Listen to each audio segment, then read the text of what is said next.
Hello बच्चों, स्वागत है आपका अपने चैनल 2020 क्लासेस पे। आज हम आपको क्या कहते हैं एसएससी जीडी के सेकंड मॉडल पेपर का सॉल्व करवाने चल रहे हैं। इससे पहले हमने अपना आपका फर्स्ट मॉडल पेपर सॉल्व करके वो वीडियो डाल दिया है, तो आप उस वीडियो को जाकर जरूर देखें। ये आपकी आने वाली परीक्षा के लिए बहुत ही इंपॉर्टेंट होने वाला है। तो चलिए शुरू करते हैं, टाइम न वेस्ट करके। चलिए आपके फर्स्ट क्वेश्चन की ओर चलते हैं। आपका फर्स्ट क्वेश्चन कह रहा है कि 5 की पावर 8 गुणे 3 की पावर 7 में इकाई का अंक क्या है।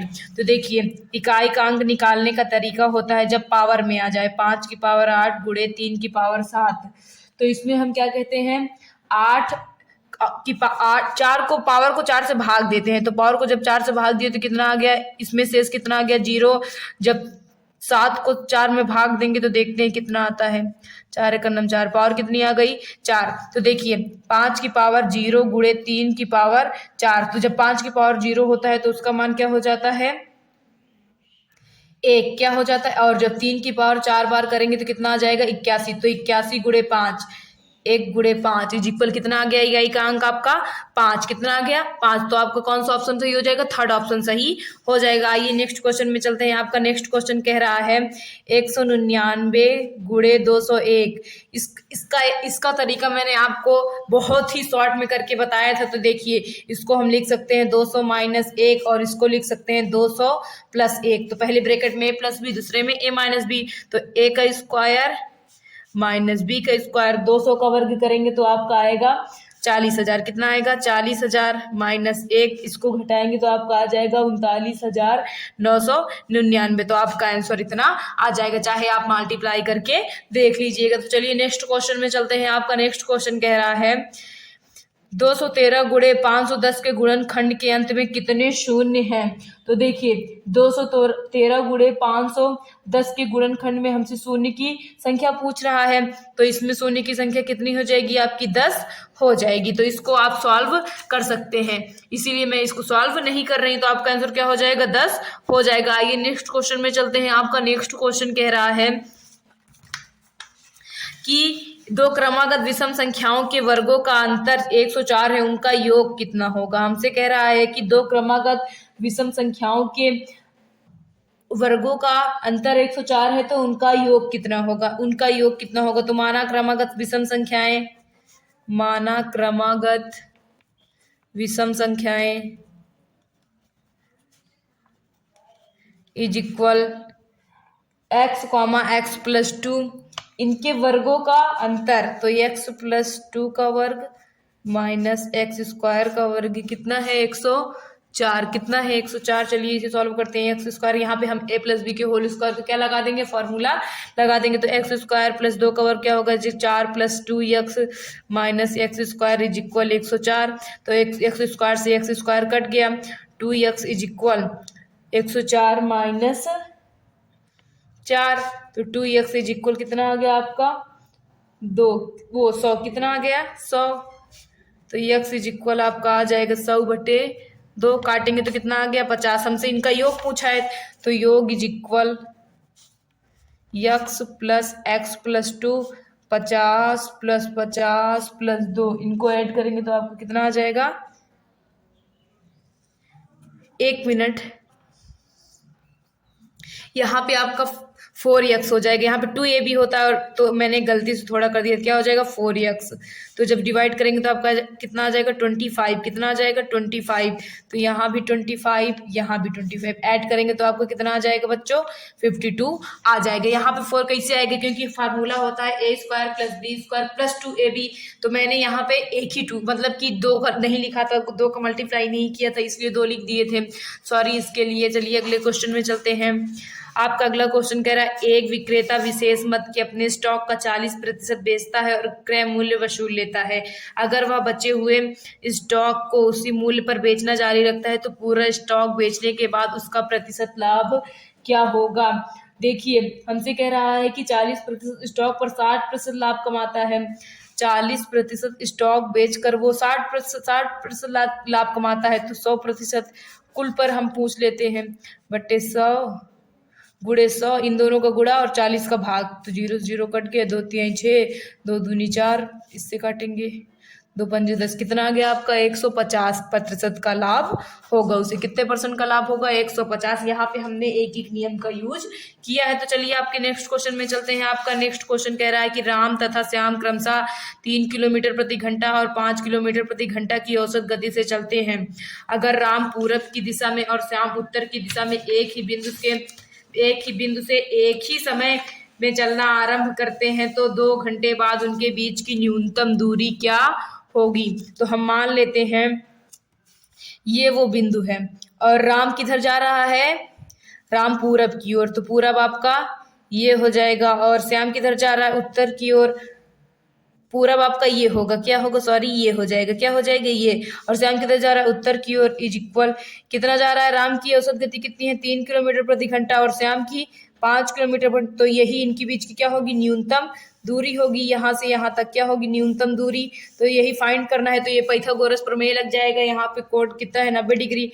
तो हम जानते हैं कर्ण का स्क्वायर इज इक्वल लंब का स्क्वायर प्लस आधार का स्क्वायर। कर्ण कितना है आपका नहीं पता है हमें, लंब कितना है 5 का स्क्वायर, आधार कितना है 3 का स्क्वायर, तो के स्क्वायर इज इक्वल 25 प्लस 9 कितना हो जाएगा 25 प्लस 9, इसको ऐड करेंगे तो आपका आ जाएगा 34। कितना आ जाएगा 34। तो कर्ण का स्क्वायर इज इक्वल √34। ये तो आपकी क्या आ गई, दूरी आ गई, क्या आ गई दूरी। तो कह रहा है कि 2 घंटों में उनके बीच की न्यूनतम दूरी, 2 घंटे में उनके बीच की न्यूनतम दूरी निकाल लेते हैं। 2 घंटे में न्यूनतम दूरी इज इक्वल 2 गुणे √34। दूरी बराबर 4 गुणे समय होता है। तो आपको कितना आ गया 2 √34। तो आपका कौन सा ऑप्शन सही हो जाएगा बच्चों, सेकंड ऑप्शन सही हो जाएगा। मैं आपको ये क्वेश्चंस करवा रही हूँ, इन क्वेश्चन में आपको जरा सी भी प्रॉब्लम हो तो प्लीज कमेंट करके जरूर बताइए। हम आपकी समस्याओं को सॉल्व करने की कोशिश करेंगे। चलिए आपके नेक्स्ट क्वेश्चन में चलते हैं। आपका नेक्स्ट क्वेश्चन कह रहा है कि यक्ष किसी काम को 30 दिनों में पूरा कर सकता है, वाई उसी काम को 45 दिनों में पूरा कर सकता है। उसी काम को 10 दिन तक मिलकर 7 करने के बाद यक्ष काम करना बंद कर देता है, वाई बचे हुए काम को कितना समय लगाएगा। यक्ष कितने दिन में करता है 30 दिन में, वाई कितने दिन में करता है 45 दिन में। 30 और 45 का जब आप लासाफ निकालेंगे तो आपका आएगा 30 और 45 का लासा आपका 90 आ गया। तो जब ये कुल काम हो गया, एक दिन का काम निकाल लीजिए, 3 तिरिक के 9 और 45 दूनी 90, तो एक दिन का काम दोनों का कितना आ गया, x प्लस वाई का एक दिन का काम कितना आ गया 5। तो वो उन लोगों ने कितने दिन तक काम किया है 10 दिन तक, 10 दिन तक कितना काम हुआ है ये निकाल लेते हैं। एक दिन में 5 काम, तो 10 दिन में कितना काम 50। कुल काम था कितना आपका 90 और 50 काम दोनों ने मिलकर कर दिया है, तो शेष काम निकाल लीजिए। शेष काम इज इक्वल 90 - 50, तो शेष काम कितना आ गया आपका 40। और वाई एक दिन में कितना काम करता है 2 काम करता है, तो 40 काम वाई कर द्वारा लिया गया समय। जब वाई एक दिन में 2 काम करता है तो 40 काम कितने दिन में करेगा, 40/2 इज इक्वल कितने दिन में करेगा 20 दिन में वाई अकेले समाप्त कर लेगा। तो आपका आंसर क्या हो जाएगा 20 दिन हो जाएगा। तो चलिए आपके नेक्स्ट क्वेश्चन में चलते हैं। आपका नेक्स्ट क्वेश्चन कह रहा है कि रोहित 5 विषयों अंग्रेजी, हिंदी, गणित, विज्ञान और सामाजिक विज्ञान में औसत 55 अंक। तो योग निकाल लेते हैं। हम जानते हैं औसत बराबर क्या होता है, कुल संख्याओं का योग बटे कुल संख्या। हमें औसत दिया, संख्या दिया है, तो योग कितना हो जाएगा 55 गुणे 5। इनका मल्टीप्लाई कर लीजिए आप। जब 55 का मल्टीप्लाई आप 5 में करेंगे तो आपका आ जाएगा 275। कितना आ जाएगा 275। कितना आ जाएगा 275। उसके बाद हमसे कह रहा है यदि अंग्रेजी, हिंदी, गणित और विज्ञान में उसने क्रमशः 45, 43, 58 और 44 अंक प्राप्त किए, तो सामाजिक विज्ञान में हमें एक विषय का नहीं पता, 4 विषय का पता है, तो 4 विषयों का योग निकाल लीजिए। 4 विषयों के अंकों का योग कितना कितना है 43 प्लस 45 प्लस 58 प्लस 44। जब आप इसे ऐड करेंगे तो आपका ऐड करने पर आएगा 190। तो सामाजिक विज्ञान में अंक, सामाजिक विज्ञान का अंक इज इक्वल, देखिए हम कुल में से 4 विषयों को घटा देंगे तो हमें एक विषय का पता चल जाएगा। तो 275 माइनस 190 जब आप सब ट्रैक करेंगे तो आपका कितना आ जाएगा 85, कितना आ जाएगा, यानी सामाजिक विज्ञान में उसे कितने अंक मिले 85 अंक मिले। तो चलिए नेक्स्ट क्वेश्चन में चलते हैं। आपका नेक्स्ट क्वेश्चन कह रहा है एक विक्रेता 3000 रुपए अंकित मूल्य वाली एक वस्तु पर 15% छूट देता है, फिर भी वह 400 रुपए का लाभ कमाता है, तो वस्तु का क्रय मूल्य कितना था। तो 9 नंबर क्वेश्चन हमारा कह रहा है एक विक्रेता 3000 रुपए वाली अंकित मूल्य वाली एक वस्तु पर 15% छूट देता है। तो ये पता कर लेते हैं कि उसने बेचा कितने में। सेलिंग प्राइस इज इक्वल 3000 गुणे 15%, यानी कितना देना है उसे 85 गुणे 100, 0 से 0 कट गया, 85 का 3 में गुणा करेंगे तो आपका आएगा 3 पचे 15, हासिल बच गए 1, 8 तिरिक के 24, 24 1 25। तो कितने का बेचा उसने 2550 में बेचा।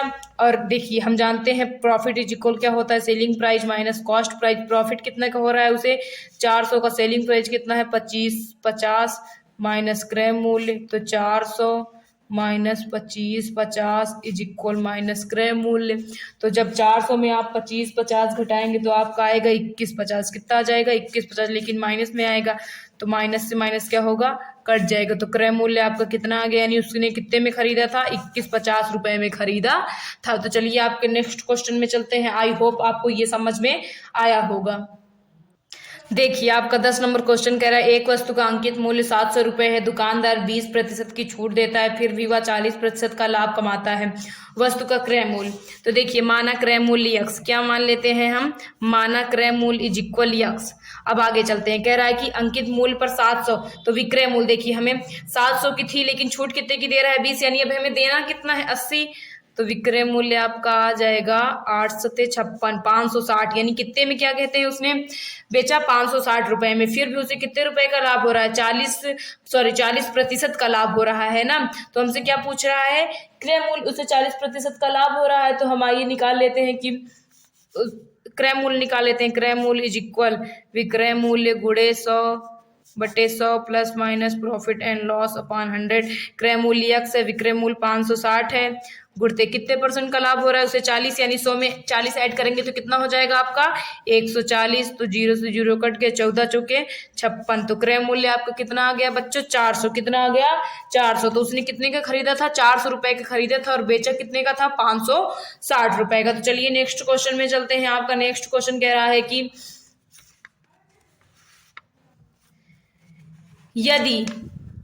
यदि ए अनुपाते बी, सॉरी यहाँ थोड़ा सा मिस प्रिंट हो गया है, यदि ए अनुपाते बी इज इक्वल 1:6 और बी अनुपाते सी बराबर 2:5 हो तो ए अनुपाते बी अनुपाते सी क्या होगा। देखिए हमें दिया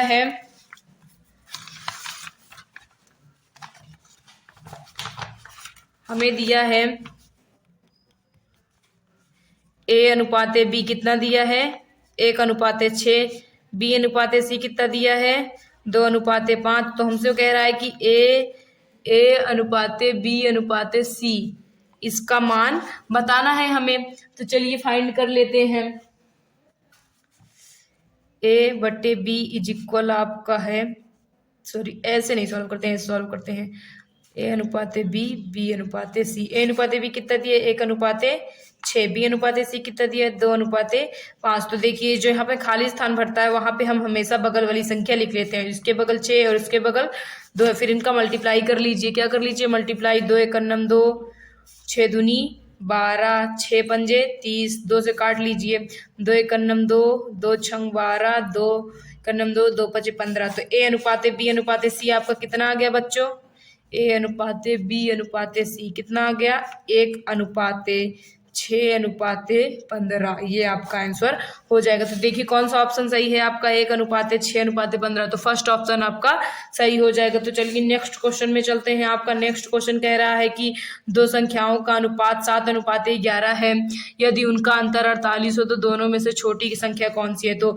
संख्याएं इज इक्वल आपकी हो जाएगी, अनुपात 7:11 है, तो जब अनुपात दिया रहता है तो हम वहां पे क्या मान लेते हैं यक्स मान लेते हैं। तो 7x कॉमा 11x हो जाएगा। इनके बीच का अंतर कितने का है 48। तो 7x sorry 11x minus 7x is equal 48, तो 4x इज इक्वल 48, 4 से डिवाइड करेंगे, x इज इक्वल 12। हमसे छोटी पूछा है तो छोटी संख्या 7x है, 7 इंटू 12 7x है, तो x की वैल्यू 12 आई है, तो रखेंगे तो 12 सते 84, तो छोटी संख्या क्या आ गई आपकी 84 आ गई। तो चलिए आपके नेक्स्ट क्वेश्चन में चलते हैं। आपका नेक्स्ट क्वेश्चन कह रहा है 10 संख्याओं का औसत 21 है।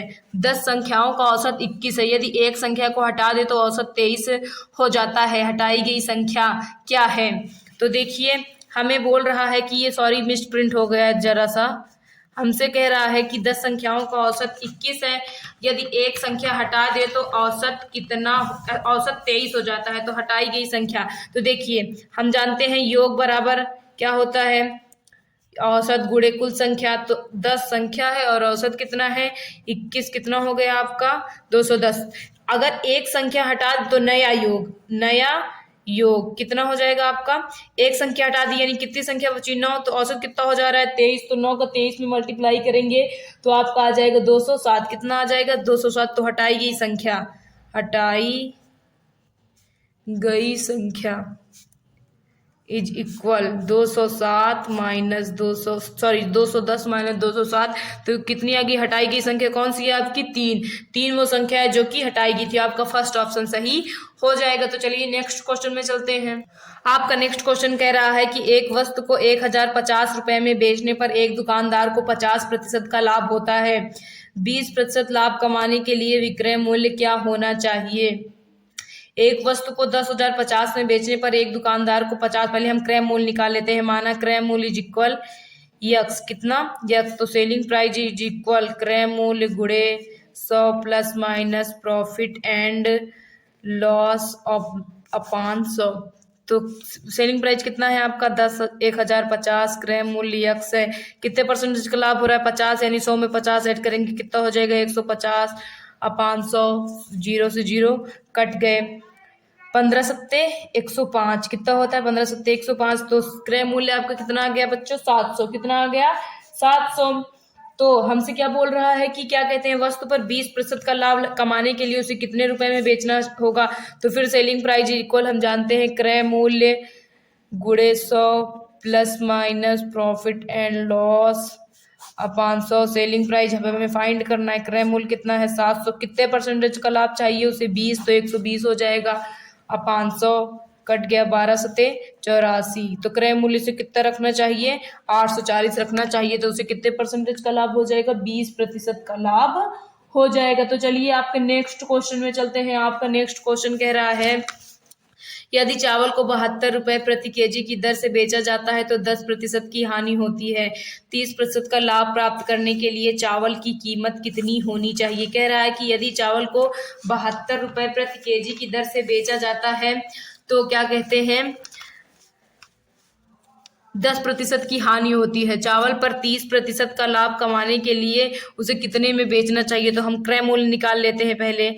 माना क्रय मूल्य इज इक्वल यक्स, माना क्रय मूल्य इज इक्वल यक्स, तो हम जानते हैं selling price is equal formula होता है cost price into 100 plus minus profit and loss upon 100। Selling price कितना है आपका 72 रुपए, कॉस्ट प्राइस यक्स कितने रुपए की हानि हो रही है 10, यानी 100 में से 10 घटाएंगे कितना हो जाएगा 90/100, 10 से 10 9 8 72। तो क्रय मूल्य आपका कितना आ गया बच्चों 80 रुपए, कितना आ गया 80 रुपए। अब कह रहा है कि उसी पर हमें 30% का लाभ लेना है, तो selling price is equal cost price into 100 plus minus profit and loss upon 100। Selling price find करना है, कॉस्ट प्राइस कितना है 80, कितने परसेंटेज का लाभ चाहिए उसे 30% का, तो 130/100, 13×8 = 104, यानी उसका सेलिंग प्राइस कितना होना चाहिए 104 रुपए होना चाहिए, तो उसे 30% का लाभ मिल जाएगा। आइए आपके नेक्स्ट क्वेश्चन में चलते हैं। आपका नेक्स्ट क्वेश्चन कह रहा है अश्वनी अपने वेतन का 95% खर्च करता है और शेष बचत करता है। अगर उसके वेतन में 10% की वृद्धि की जाती है और वह पहले से बचत करने में प्रयुक्त राशि के अलावा वेतन वृद्धि के 90% की बचत करता है तो उसकी मासिक बचत में कितने प्रतिशत का परिवर्तन होगा? ये क्वेश्चन बड़ा तो है लेकिन बहुत ही सिंपल है। हम उसका मासिक वेतन 100 रुपए मान लेते हैं। कितना मान लेते हैं? माना मासिक वेतन इज इक्वल 100 रुपए।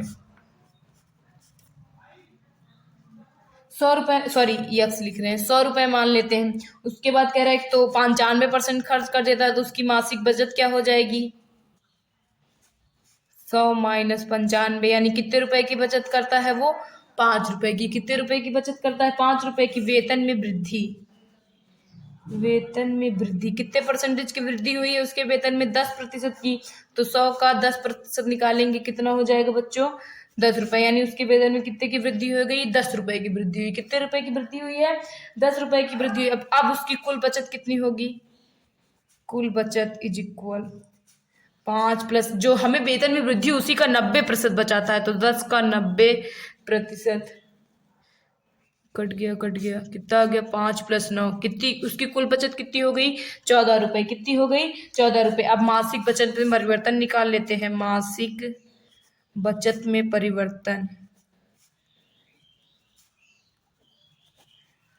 इज इक्वल, नई बचत कितनी है? 14, और पुरानी बचत कितनी थी? सॉरी, नई बचत और पुरानी बचत के बीच में डिफरेंस कितने का है? 9 का। कितने का डिफरेंस है? 14 माइनस 5, कितने का डिफरेंस आ जाएगा बच्चों?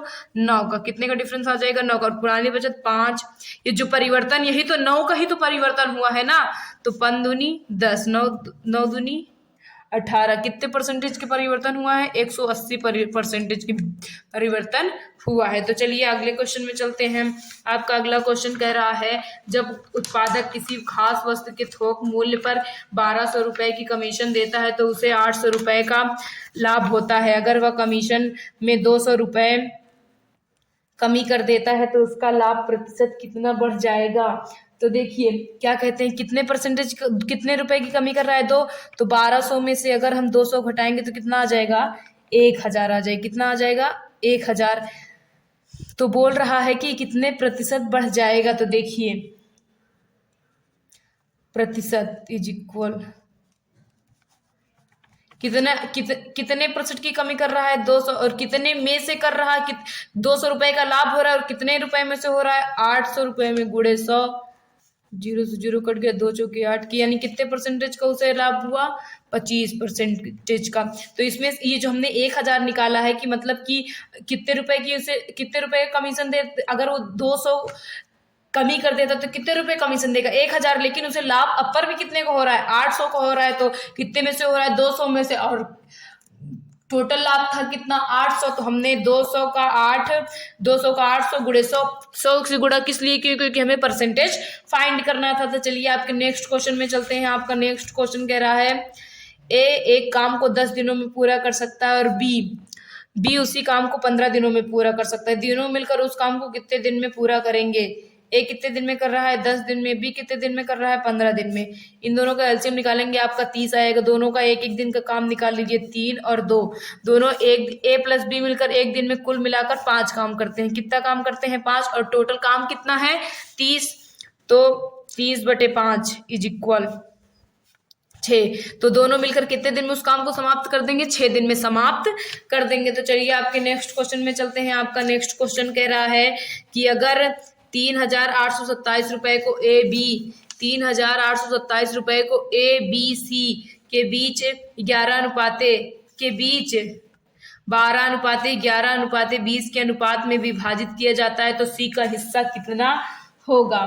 तो देखिए ए अनुपाते बी अनुपाते सी कितना दिया है हमें? 12:11:20। तो मैंने अभी आपको बताया था कि जब अनुपात दिया हो तो यक्स मान ली, ए कितना हो जाएगा? 12 यक्स, बी कितना हो जाएगा? 11 यक्स, और सी कितना हो जाएगा? 20 यक्स।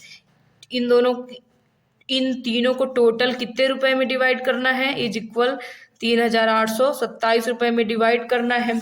इन सबको ऐड कर लीजिए, आपका ऐड करने पर आएगा 43x इज इक्वल 3827। जब इसे हम 43 से डिवाइड करेंगे तो आपका आएगा, जब हम इसे 43 से डिवाइड करेंगे तो पहले 8 बार ले जाते हैं, फिर कितनी बार जाएगा? 9 बार। कितनी बार जाएगा? 9 बार। तो x इज इक्वल आपका कितना आ गया? 8 9। हमसे c का हिस्सा पूछा है तो c का हिस्सा है 20x इज इक्वल x की वैल्यू 8 9 है। मल्टीप्लाई कर देंगे तो आपका मल्टीप्लाई करने पर आ जाएगा 1780। तो सी का हिस्सा कितना आ गया 1780। तो चलिए आपके नेक्स्ट और लास्ट क्वेश्चन की ओर चलते हैं। आपका नेक्स्ट और लास्ट क्वेश्चन कह रहा है कि 13 से विभाजित होने वाली 3 अंकों की सबसे बड़ी संख्या कौन सी है। तो आप ये ऑप्शन से देखेंगे, सभी ऑप्शन में 13 का डिवाइड करेंगे, जो 13 से कट जाएगी वही आपका आंसर हो जाएगा। तो आज हमने एसएससी जीडी के सेकेंड मॉडल पेपर सॉल्व करवाया है और इन क्वेश्चंस को आप ध्यान से जरूर देखें। इन क्वेश्चन में आपको जरा सी भी कोई भी प्रॉब्लम हो तो प्लीज कमेंट करके जरूर बताइए, हम आपको उसके बारे में डिटेल से जानकारी देंगे। अगर हमारी कोई गलती है तो वो भी कमेंट करके बताइए, हम उस गलती को सुधारने का पूरा पूरा प्रयास करेंगे। Thank you.